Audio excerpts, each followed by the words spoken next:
Just a young gun with a quick fuse. I was uptight, wanna let loose.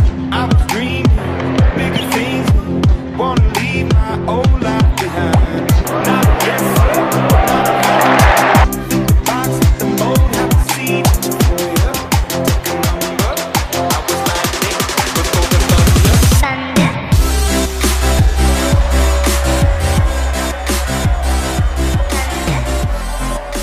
Happy New Year from the Pepsi Center. I am Matt Smith, and this is Anilo Piro back with us for Mile High Sports. Thank you very much for tuning in. Well, Anilo, the Nuggets got off to 2018 on the right foot. They take down the Suns 134-111. It was Phoenix's third game in 4 nights. They actually arrived this morning. The Nuggets took advantage, and over these first 2 months, in January and February, where they have 17 of 25 at home, they got off to the right start, taking care of business like they needed to. Yeah, without a doubt. You know, they were kind of slow to start this one out. Michael Malone kind of made the comments of, we looked like the team that flew in today to play the game. So after, the first couple quarters subsided, Malone said he was very blunt in his halftime kind of speech to the team. Let's play some defense. Let's get this thing going. That's exactly what they did. I believe they outscored Phoenix 37-18 in the third quarter, if I remember correctly. So really just an onslaught of performance from the team in the second half, specifically Gary Harris, who tied a career high tonight with 36 points. But yeah, they're rising to the occasion. And another thing with the Nuggets is their resiliency is starting to take center stage. Another game in which the first half was not, necessarily their strongest,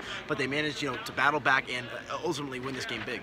Early on, we thought it might be another game that they were going to blow another lead, because they did in the first half. Phoenix would take the 67-61 lead at halftime, but Denver, like you said, outscores Phoenix 37-18 in the third quarter, and in the second half, 73-44. A dominant defensive performance by the Nuggets in the second half, and we asked Nikola Jokic about it after the game, and he said, I just think we defended. He was pretty nonchalant in his answer. He didn't think they did much different other than play some defense, which was good to see. After the 14-point third quarter lead they blew the other night to Philly in this building. Yeah, I don't want to sound too generic here, but this is the reason I didn't ask it to Malone, but I mean, it kind of seems like the difference between this team playing well and not is effort on defense. It's not necessarily their capabilities of talent level. It's more so, do they want to put forth the proper amount of effort to play, a high level of defense in which they can compete amongst all the other teams in the league.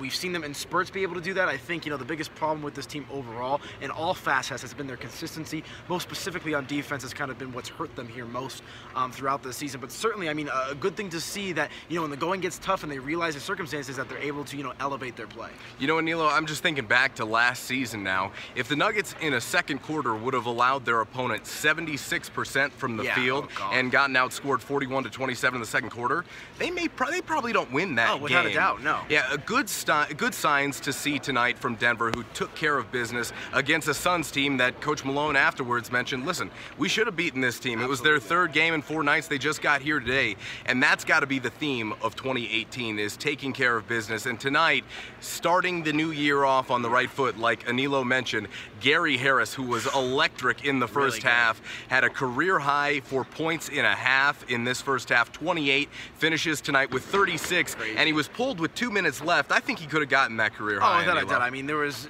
ample opportunities. So yeah, but Gary, the definition of a selfless player, he doesn't care about the stats, he doesn't care about career highs or anything like that. He wants to win. He put in his work tonight with the 36 points, but at 20 points in the first quarter, Matt, that is absolutely berserk. I mean, it really is. It's nuts. So, I mean, I've always been a big advocate for Gary Harris. I think, 2 or 3 years down the line, you're going to be talking about him and Nikola Jokic in the same breath of air, just in terms of their impact for this team. I think he's that good. But again, tonight is more so just a microcosm of what he's been able to bring to this team offensively and also defensively. His perimeter defense continues to be a strong suit of his. Really, the Nuggets continue to thrive off his performance. When he plays well, so does the rest of the team. Tonight, one of the big bounce back areas that I really like to see is after shooting just 21% from the 3-point line the other night against Philly, which was actually a stretch of just 1 game in 5 days for the Nuggets, they come out tonight, shoot 44% as a team. Good to see them back on track from downtown. Obviously, like we talked about after the game the other night, those were uncharacteristic numbers. The Nuggets were going to come back, and it was good to see that offensively. Listen, they score 134 points tonight. This team scored some points. There were 7 in double figures. Yeah, exactly. Jokic, I believe, was how many? 14. There were so many different. I think he had 14 tonight. Lyles had double-digit points. Jokic, Harris, I think Jamal had double digits. Mason Plumlee as well. Wilson Chandler's another guy. Will Barton, and also Kenneth Faried. Yes, that's right, Kenneth Faried. I believe the first game he's played in 7 games. I think it's 7 or 8. Kenneth has not played in a long time, let's put it that way. But Malone, you know, kind of lived up to his promise of, I'm going to expand the rotations. You saw Kenneth Faried get some run. You saw Malik Beasley get some extended minutes. Torrey Craig continues to do what he's doing. But really, this team is, you know, buying in together. And I think that's the big thing that you're kind of seeing that's unifying them moving forward. You know, to bring up what Anilo's talking about here, Malone the other day at practice made some comments that he felt like he was playing, you know, Gary, Nikola, Jamal, Trey Lyles. The Nuggets have been leaning on those guys quite a bit in the month of December. Over his last 5 games before tonight, Gary Harris had averaged 38.2 minutes. Malone said he'd really like to trim that down to around 34. Tonight he only played 32. And we saw Malik Beasley and Kenneth Faried early in this game. And listen, the Nuggets back to a 10-man rotation for the most part. I think they actually might have played 11 at the end of this one. But the bottom line here is that if the Nuggets can get some rest for these guys, for their stars, while they have the luxury of doing so with, you know, when you're not playing against a lot of playoff teams, which they don't in January, and you have so many games at home, you can get this team well rested to make that stretch run when the schedule in March becomes one of the toughest months of the season. Absolutely brutal. And it's going to be interesting to see how this all kind of plays out. I mean, we kind of talked about it, you know, a little bit earlier in a microcosm of the sense of, you know, different guys needing to step up in different ways. And I mean, I think Malone is really still trying to figure out this team and what he has and what, you know, which way the roster is configured the best to play their strongest senses and whatnot. So, you know, you saw a 7-man rotation there for a little bit, but I think Malone, as he learns, Kenneth Faried is better in this situation. Malik Beasley is better in this situation. That's when you're going to start to see them get a little bit more injected back into these rotations. Malone is becoming smarter as a coach as the games go along. Yeah, I definitely agree with you. Will Barton, other note, he had the flu-like symptoms tonight, so he did have 12 points, though. Definitely not his best game by any stretch, but the Nuggets with a very solid win at home. It was the second of their 3rd game homestand. They're now 1-1 on the homestand, I should say, and they wrap up on Friday night against the Utah Jazz. Anilo, I think moving forward here, Denver just has to find the consistency on a night-to-night basis.